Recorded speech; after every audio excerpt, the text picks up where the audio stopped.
मोदींसमोर पंतप्रधान पदाचे उमेदवार कोण हे अजून सांगता येत नाही, पण आता तर मोदींशिवाय पंतप्रधान पदाचा दुसरा उमेदवार नाही, अजित पवारांची विरोधकांच्या आघाडीवर प्रतिक्रिया। माझ्या भाषणाचा काय त्रास होतो? मी काय भाषण करायचं त्यावर तुम्ही टीका टिप्पणी करू नका। मी माझ्या कार्यकर्त्यांना आवाहन केलं, माझं त्यांच्याशी जिव्हाळ्याचं नातं आहे। अजित पवारांची शरद पवारांवर नाव न घेता टीका। एका खासदाराला निवडून आणण्यासाठी मी आणि वळसे पाटलांनी प्रयत्न केला, त्याच्या विरोधात दिलेला उमेदवार आम्ही निवडून आणणारच, नाव न घेता अजित पवार यांची अमोल कोल्हेंवर टीका। अजित पवार मोठे नेते, मी लहान कार्यकर्ता, त्यांना प्रत्युत्तर देणं मला पटत नाही, खासदार अमोल कोल्हेंची माझ्याला प्रतिक्रिया। मी नव्या लोकांना प्रोत्साहन देण्याची काळजी नेहमी घेतली, शरद पवारांचं अजित पवारांना प्रत्युत्तर, तर आमच्या काळात बंड नव्हतं, आम्ही बसून निर्णय घ्यायचो, पवारांची प्रतिक्रिया।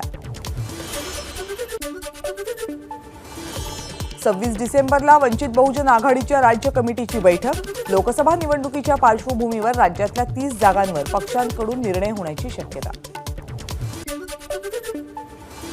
कोणत्याही शक्तीविरोधात एकवटून लढलं पाहिजे, दुर्दैवानं नरेंद्र मोदींच्या विरोधात लढणारे कुटुंबाला प्राधान्य देणारे, त्यामुळे आपण कितीही डोकं आपटलं तरी त्यांची एकी होणं कठीण, प्रकाश आंबेडकर यांनी व्यक्त केली खंत।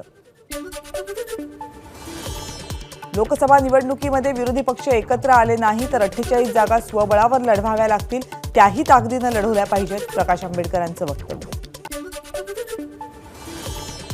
प्रकाश आंबेडकरांना इंडिया आघाडीत सहभागी करून घ्यायला हवं हे मल्लिकार्जुन खरगेंना मी सांगितलं, शरद पवार यांची माहिती, तर प्रत्येकाला आपला निर्णय घेण्याचा अधिकार, वंचितच्या बैठकीवर पवारांची प्रतिक्रिया।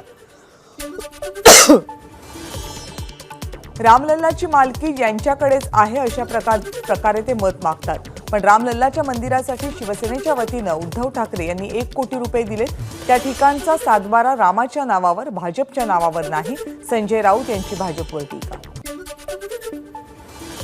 रामलल्लावर कडवट हिंदूंचा अधिकार, राम मंदिरासाठी देणगी सर्वात आधी उद्धव ठाकरेंनी दिली, आम्ही ऐकलं की ती देणगी एकनाथ शिंदे यांच्याकडूनच घेऊन दिली होती, हे खरं की खोटं? नितेश राणे यांचा संजय राऊत यांना सवाल।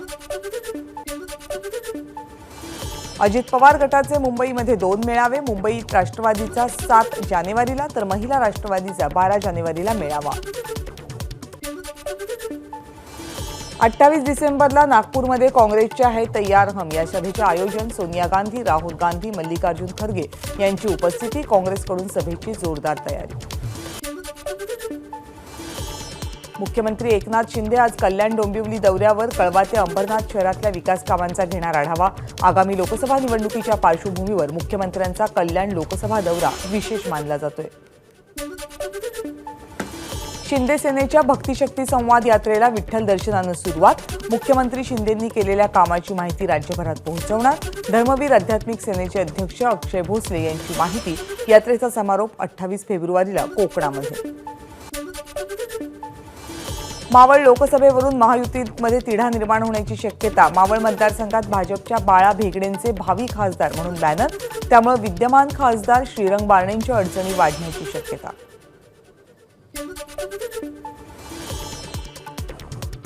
2024च्या निवडणुकांपूर्वी एबीपी न्यूज सी वोटरचा ओपिनियन पोल जाहीर, महाराष्ट्रामध्ये महाविकास आघाडी, उत्तर प्रदेशमध्ये भाजपचा मोठा विजय, बिहारमध्ये महाविकास आघाडी, बंगालमध्ये टीएमसी आणि पंजाबमध्ये काँग्रेस आणि आपमध्ये होणार काटेकी टक्कर।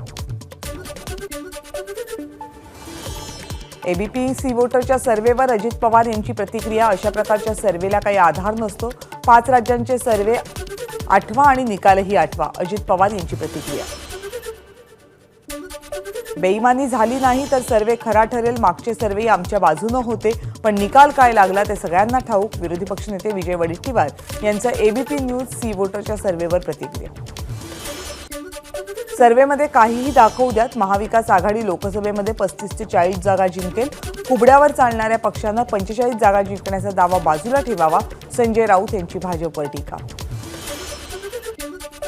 संजय राऊत म्हणतात, भारतीय जनता पक्ष हा 2 कुबड्यांवर चालणारा पक्ष, 150 पेक्षा जास्त आमदार स्वतःच्या ताकदीनं कधी निवडून आणलेत, नितेश राणेंची राऊतांवर टीका। भाजपचे नेते आशिष शेलार यांची संजय राऊतांवर टीका. देशात पंतप्रधान नरेंद्र मोदी यांचा पुन्हा दणदणीत विजय होणार हे जनतेनं ठरवले, त्यामुळे आपलं कुटुंब सावरण्यासाठी धडपडणारे बरळत आहेत. आशिष शेलार यांचं ट्विट. मुलाच्या नावासमोर आईचं नाव लावा असं काही लोक म्हणतात, मग आईची जात लावायला काय हरकत आहे. मनोज जरांगेंचा नाव न घेता अजित पवारांना टोला. वडिलांच्या नावाआधी आईचं नाव लावा असं आवाहन काल अजित पवार यांनी केलं होतं. 20 जानेवारीला मुंबईला जायचं असल्यानं अंतरवली सराटीमधल्या साखळी उपोषण सोडता सगळ्यांनी उपोषण स्थगित करावं. मनोज जरांगेंची उपोषणकर्त्यांना विनंती. ट्रक ट्रॅक्टर जे असेल ते घेऊन गाडीत झोपायची तयारी ठेवा. कुणीच मराठ्यांनी आता घरी राहू नये. हे आपलं शेवटचं आंदोलन आहे. अंतरवली ते मुंबई आपण पायी जाणार आहोत, तयारीला लागा. मनोज जरांगेंचं मराठ्यांना आवाहन. एबीपी माझा, उघडा डोळे बघा नीट.